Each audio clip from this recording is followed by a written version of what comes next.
Erasmus Mundus applicants are constantly asking, how do I improve my profile? How do I improve my application as a whole? What can I do to stand out? How can I increase my chances of getting the scholarship? I'm here to help you with that and give you some ideas and inspiration.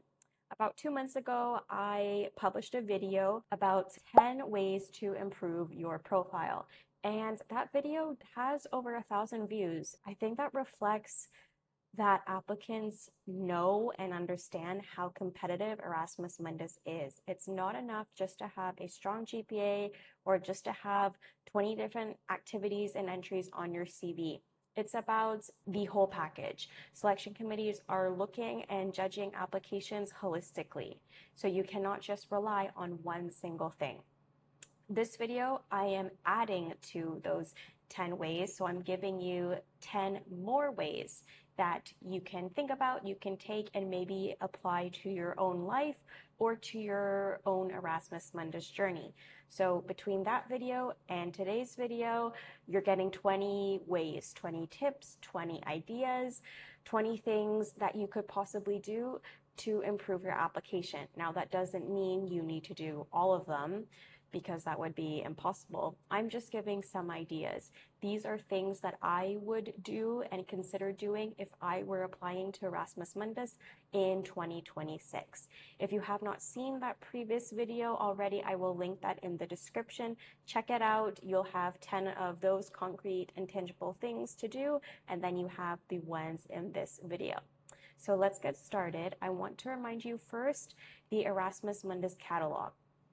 By now, you should know the programs that you are going to apply to. If you have no idea and you are totally new to Erasmus Mundus, I recommend that you watch my earlier videos. I cover what Erasmus Mundus is, how do you use the catalog, how do you shortlist programs. Those are fundamentals. If you have no idea what program you are going to apply to, then it's going to be hard to think of ways to boost your application because you have no idea how the selection committee is going to judge and the values underlying each different program. Please start there. I will also link the catalog video in the description. I'm recording this video in the old school way with a webcam, with a screen recording, nothing fancy. I'm just clicking and we're going with it. This is what we're working with today.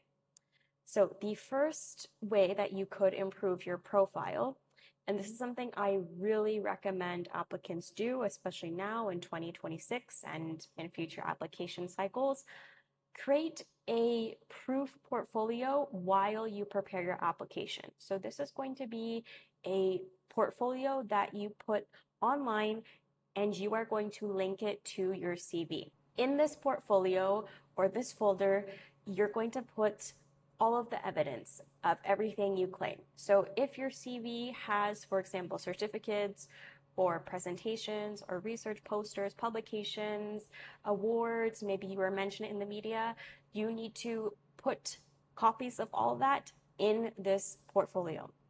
What I would suggest is like a very simple no-code website. You could use Linktree, it's free.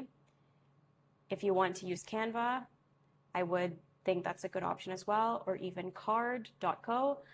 These are all easy, no-code options. You don't need to get all fancy and make a beautiful website with different web pages and videos and fancy things, but I recommend having some type of digital space online where you can put evidence of your work, because you never know if the selection committee is going to look for it or want to see it.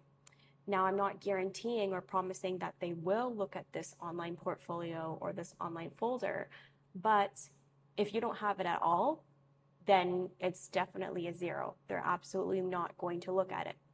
If you link it in your CV, you never know, right? You want to keep options open. So that's why I recommend taking an hour or two, just use a template, make everything nice and easy on yourself, and put the stuff online. You never know, right? Because it could come down to the selection committee is judging between 2, 3, or 4 different applicants and there's one scholarship left, and if they see, oh wow, this person has a portfolio linked to their application that they submitted, let's go check it out. So it's better to have it than not.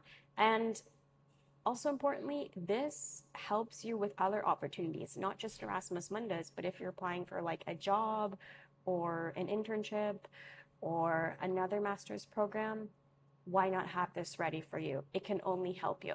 Another way you can improve your application or profile is getting published in your field. I talked a bit about this in the previous video, and no, that doesn't have to be a formal academic paper or a journal article or publication. It can even be a LinkedIn article, Medium. If your university has a blog or like an alumni spotlight area, is there a way you could get featured there? The website of an NGO. What can you do to get published and put your name out there and put your written work out there? A big part of Erasmus Mundus is that written work. You're doing a thesis, you're writing papers. So if you can almost give the selection committee like a writing sample and evidence that you can write well and that you have been published, that's a bonus. My main point here is that you want to be searchable. You want to have exposure. If someone were to Google your name, you should be found easily. And I understand some people have the same name or similar name with one letter different. I get that. But my point is that you should have things online that speak to what is on your CV, which is why I'm saying even if you can't get published in a journal article or a formal academic space online, what can you do? What can you create to, again, get your name out there, get your photo out there, get your work out there? Think of ways, because there definitely are, especially in 2026. The next thing I need you to do, and this is particularly important for students who are in their second or third year of university, but this also works if you are thinking, hey, Erasmus Mundus is on the horizon in a few years from now, and I just want to get started.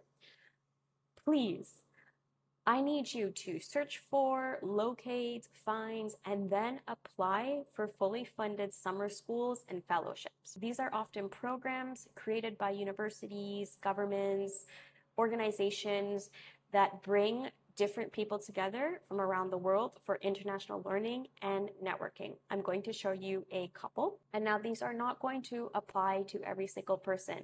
My goal with this video and the previous video is that you have some ideas, that you're not going to do everything, but you can take away at least a few strategies and implement them in your own application to boost it, because that's what I want for you. I mean, I could give 100 different ways or 200 different ways, but if you are not going to implement any of them or do any of them, what's the point?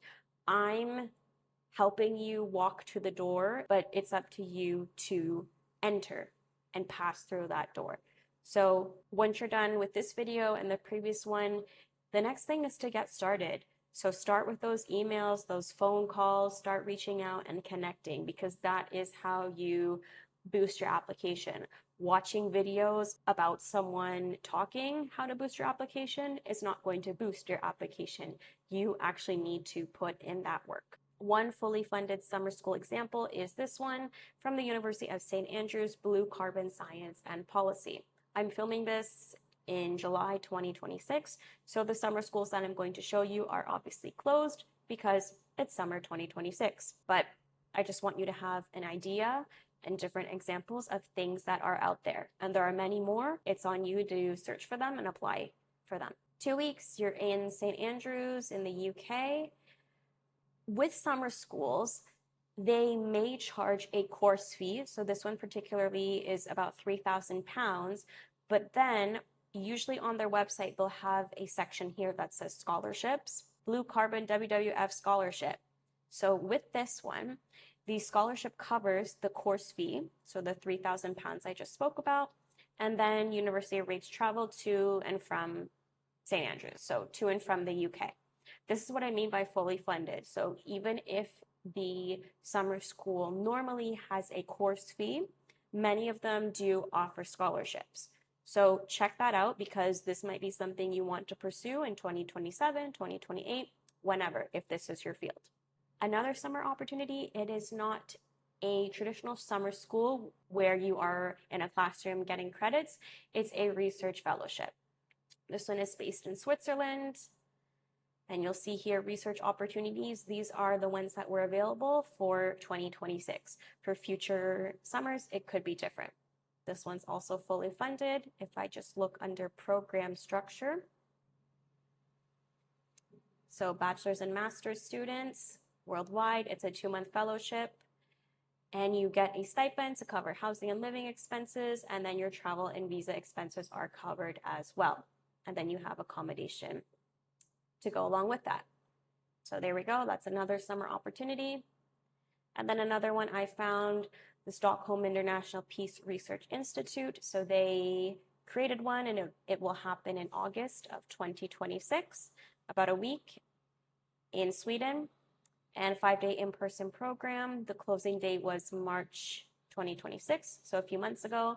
And then when I looked at the requirements and the criteria, I saw that this one was fully funded. My recommendation to you is to see what is available. Even if it is not an international opportunity, that is fine. It could be a summer opportunity in your country, in your city, wherever you're based. The point I really, really want to stress is that if you can show Erasmus Mundus selection committees that you have been given funding and that you have received fully funded opportunities or positions or fellowships in the past, that elevates your application. It makes you look more credible because Erasmus Mundus selection committees are thinking, who should we give this scholarship to, this amount, this big, significant pot of money? And so if you can prove to them that you have already done these types of funded opportunities, you know what it's like to work in different settings, then the program selection committees are going to believe your application more because they know, all right, this person understands what goes into making a strong application. They've already contributed to the field in the past. So we are more convinced that they are going to be successful. Every little opportunity or scholarship helps, right? They're like building blocks. I've won 6 figures in scholarships. The first scholarship that I won was not 5 figures. It was not 6 figures. It was a small scholarship, and that's okay because when I got those 3 and 4 figure scholarships, I accumulated them over time, and then I used those as evidence to apply to bigger scholarships. And I had proof of my history, of things that I have been awarded, etc. You could think of it this way. Imagine someone is like, I want to be a chef at the best restaurant in the world, at like a Michelin star venue, making 10-course meals. But like, you don't even know how to cook rice. You don't even know how to chop garlic. So you need to get those fundamentals first. And then when you have experience, then you can increase what you're looking for and go deeper. So I hope that makes sense. The next way you could boost your profile and application is becoming a mentor or having a mentorship component on your CV or in your LOM. So this might be like mentoring first-year university students, high school students. Are there newcomers in your community or city? Are there youth you can mentor? Erasmus Mundus looks quite highly on mentorship and giving back. So not just take and consuming knowledge or being the recipient of knowledge and things, but also giving to others. How are you contributing back and impacting the lives of others in a positive way? So if there is a way for you to be a mentor to someone or to a group and you have the time for it, I recommend checking that out. When I applied for my Erasmus Mundus, I had mentorship experience. I did do in-school mentoring. Another way you could improve your profile is becoming a member of a committee, of an advisory board, of a board of directors, some type of entity or group that has decision-making power or authority. It's fine to volunteer in your community. For example, if you helped with a one-off event, that's not bad. It's not terrible. But Erasmus Mundus also values candidates who have been involved with planning, with decision making, with governance, with policy, not just you showed up one time and you helped with a couple things and then you left. If you can have that long-term commitment, then I think that's a great asset to have for your application. And I'll show you an example. I want to remind you though, you should improve your application in ways that genuinely interest you. If you have no interest in mentoring or joining a committee or writing an article, and if the only motivation for you to do it is Erasmus Mundus, then I mean, that's your choice and you can make that decision for yourself. But I think you should be doing those things because you want to learn, not just, oh, I have to join this board of directors because it's going to get me Erasmus Mundus. That's not the mindset to have. None of these things are going to guarantee you a scholarship. And I have said that many times in my other videos. There is no guarantee. I just want you to make a strong application. And these are some ways to strengthen that application. But if you just genuinely don't care about summer schools or mentorships, then I think you'll burn out and you'll be quite miserable. Anyways, that's my little disclaimer. But yeah, so here we are. If you just Google committees, advisory committees, board of directors, those kinds of terms, I'm sure where you're located, you'll come across them. And even if you can't find them in person, there are often opportunities available online. I just Googled for me and I found this one. Film is not my industry or sector at all, but I found it anyway. And then you can see Telefilm Canada, they are recruiting or they are searching for people to join this advisory committee. Another example for you, the City of Toronto, they have these postings online. There are a lot available and you can see many are recruiting for new members. Let's imagine, okay, I'm interested in libraries. So I see, oh wow, they're looking for members. This is going to be something that I applied to, especially if it fits my expertise, my subject area, and also the Erasmus Mundus program that I'm going to apply to. This might be a way. Again, this is not going to work for everyone, but I'm just giving some context and some background. All right, number 6. Remember, we're talking about Erasmus Mundus. We're talking about Europe.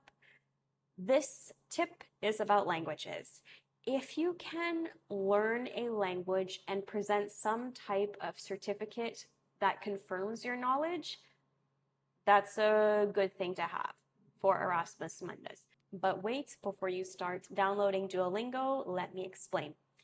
There are various Erasmus Mundus programs that will take into account the languages that you speak, which ones, the level, etc.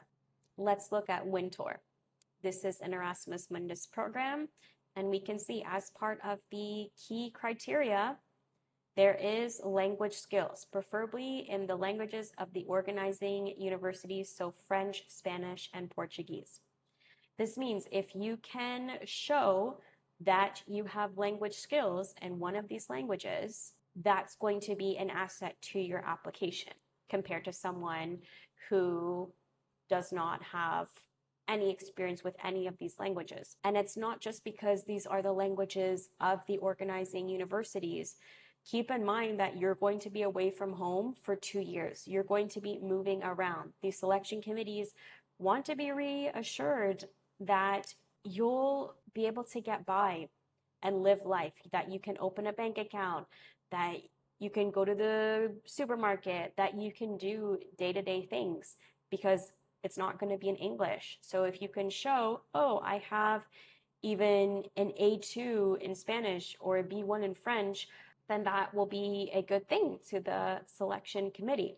I'm also not saying that for Erasmus Mundus, you need to get to a C1 or C2 level in all of the consortium's languages. No, don't do that. You will have a really difficult time, and that's going to take a lot of work.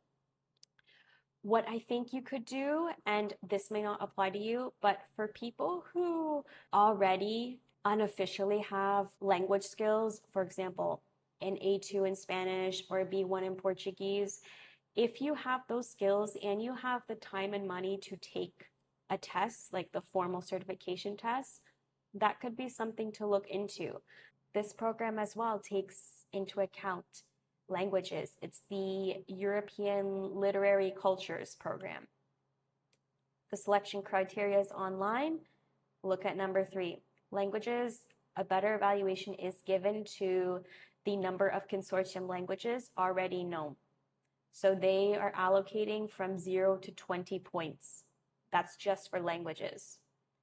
Look, even grades, that's just 0 to 10, but languages is 0 to 20. So this program really understands the value of languages and puts an emphasis on applicants who are multilingual. So this means you may have a perfect GPA and amazing letters of recommendation, but if you don't speak any of the consortium languages, then you'll have a lower score, and that's the reality of it.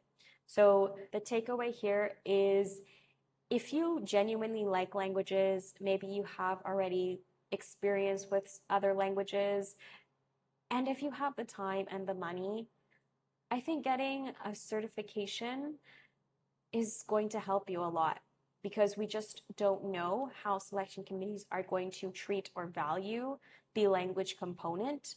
And having a certificate is going to be better than just claiming, oh, I have the B2 in German or an A2 in French. Have that certificate ready if that interests you. If languages don't interest you, or you don't have time or don't have the money, skip this one.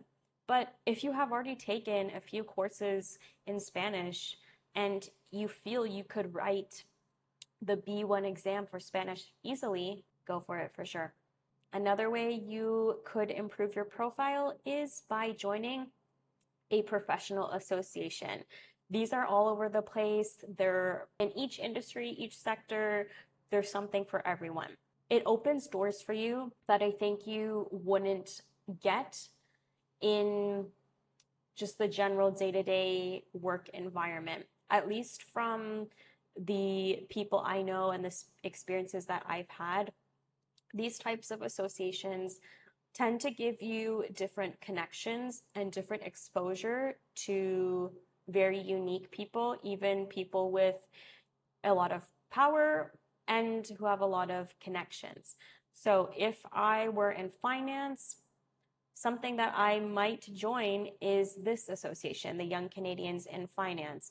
I can become a member. Now it is $50 for the 1-year membership, and I recognize for a lot of applicants, these fees and these amounts are quite high and they're not accessible. I totally get that. Are there associations that you could join that are free, or that are pay what you can, or that will waive the fee if you are a student?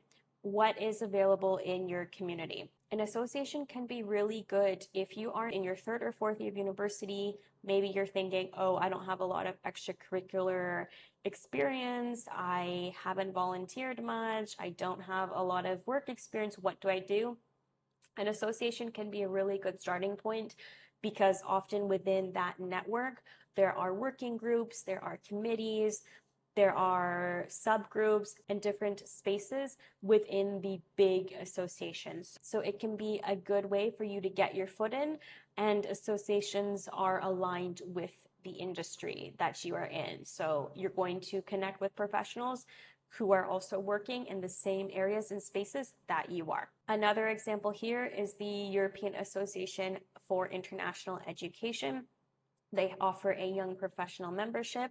It's a reduced fee for the folks who are 35 and under.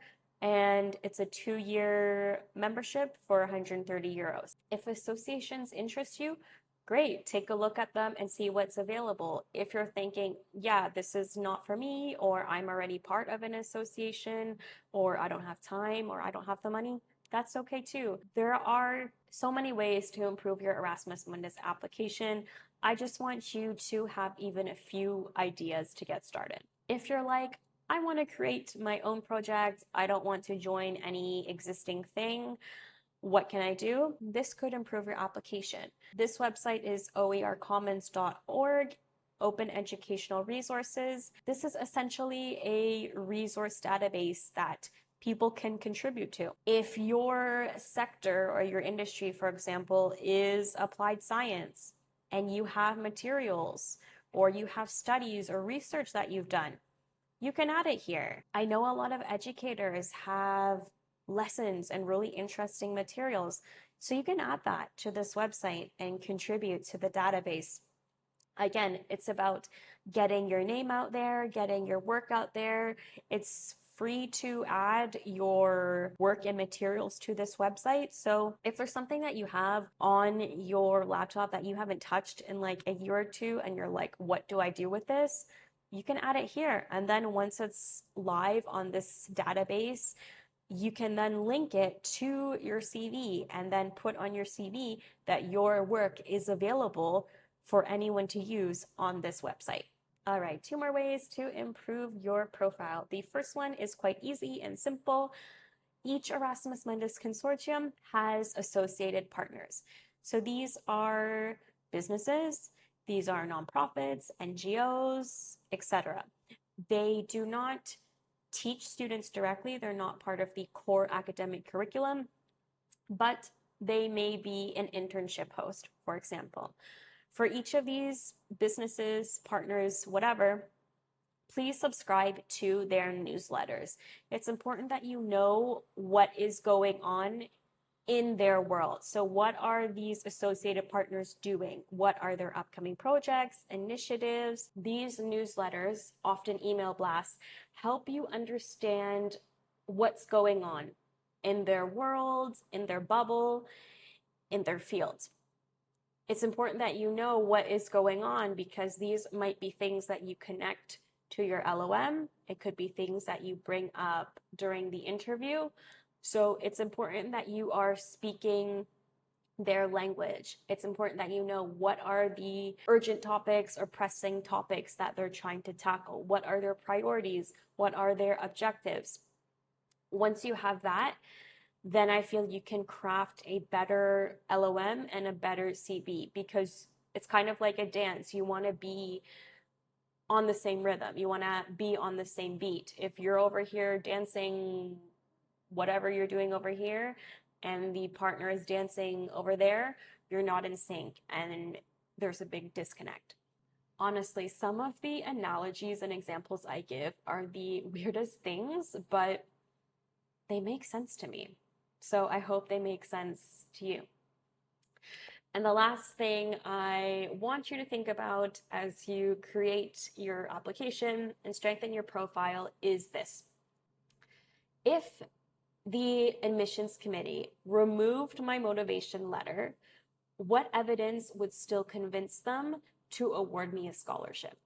In the application that you're going to submit, you have different components. You have your CV, your LOM, your reference letters, sometimes a writing sample, sometimes a video, different things. If the selection committee did not have your LOM and hypothetically removed it, would your application still hold? Would it still stand? Would it still be strong? A lot of applicants, too many in my opinion, rely on their LOM. They think, I'll just make an amazing LOM and that'll be enough. That'll get me the scholarship. And I would disagree. If you are relying too much on just one document or one aspect of your application, I think it's a gamble. And I don't want that for you. So you need to figure out in your mind, okay, if I were to take away my CV, would my application be strong? If I were to take away my letters of reference, would my application be strong? If I were to take away my LOM, would my application be strong? So reflect on that. You don't want your LOM to be carrying everything. The CV is really important, and that's why I posted before a couple weeks ago a 1 hour CV masterclass, because the CV needs to be tailored to Erasmus Mundus. It's not a CV that you would send for a job or an internship. It specifically has to be for Erasmus Mundus. It has to be full of concrete achievements, of measurable impacts. If you have leadership experience, research, mentorship, international engagement, all of those things need to be in the CV, because those are the profiles that Erasmus Mundus selection committees are actively seeking. There you are. Between this video and my previous video, you have 20 ways to improve your profile and application. If you have any others that you want to share, feel free to write them in the comments. Wishing you good luck. I know it's hard. It takes a lot of time and perseverance, but you'll get there. I'm hopeful that you will make a strong application, and all the best with everything.